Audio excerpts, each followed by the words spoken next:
I recently had the opportunity to sit down with the iconic singing-songwriting duo Ashford and Simpson. I wanted to know about the history behind the duo's legendary singing and production career and was especially curious about their solid and legendary enduring marriage and love affair.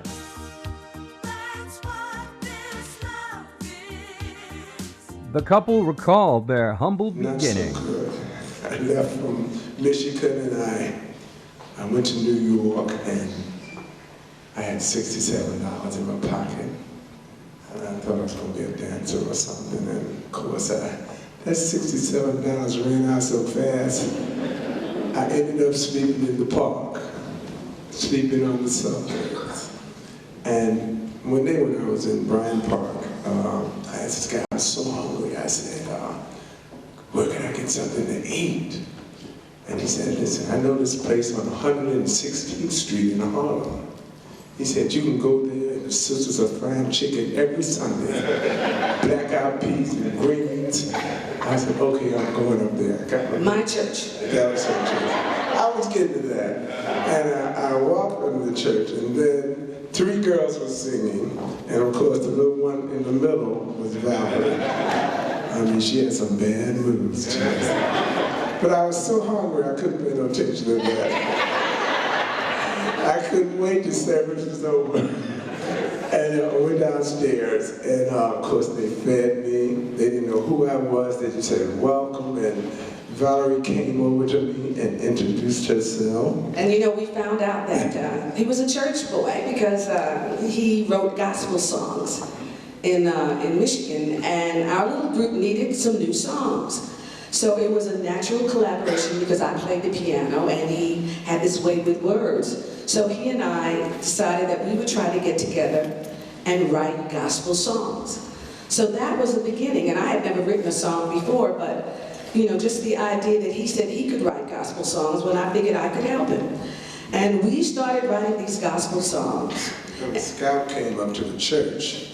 Came straight to the, I'm telling you, the church is the thing. Everybody's path. If you want to tell them where to go to get a start, tell them to go to church. First of all, if it don't happen there, you at least can pray for it.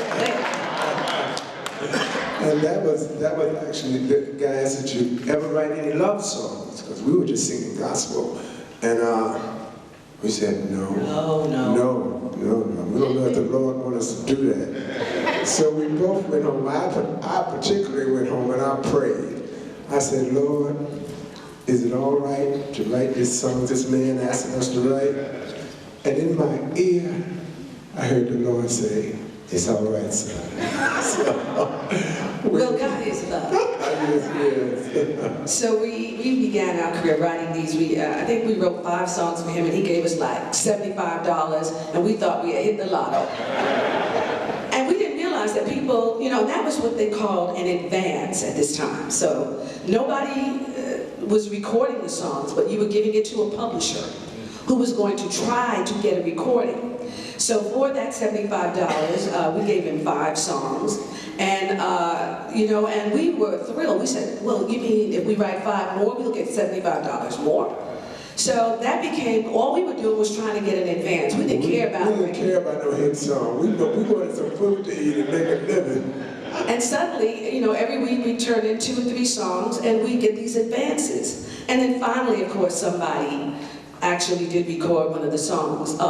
But, you know, it always takes one song to really start a career, to get something really going.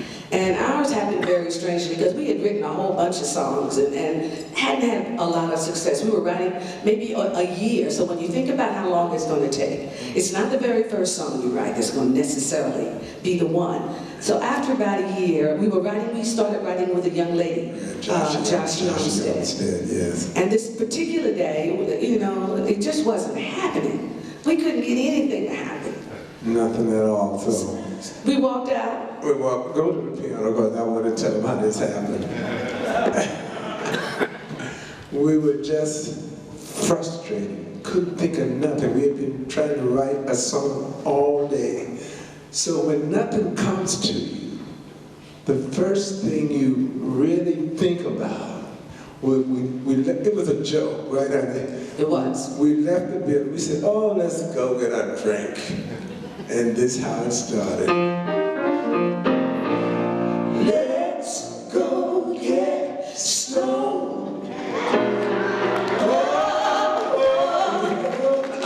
Let's go get stoned. When you can't think about what you do, ain't this what you do? Come on, sing it with me, y'all. Let's go get stoned.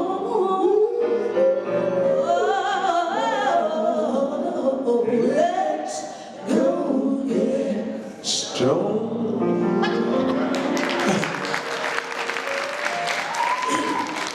And the funniest thing happened. The next day, we went to the publisher.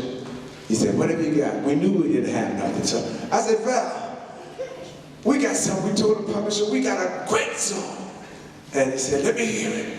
We didn't even have lyrics. I just started out. We just started ad-libbing and making up the verse. Nick started making up a verse.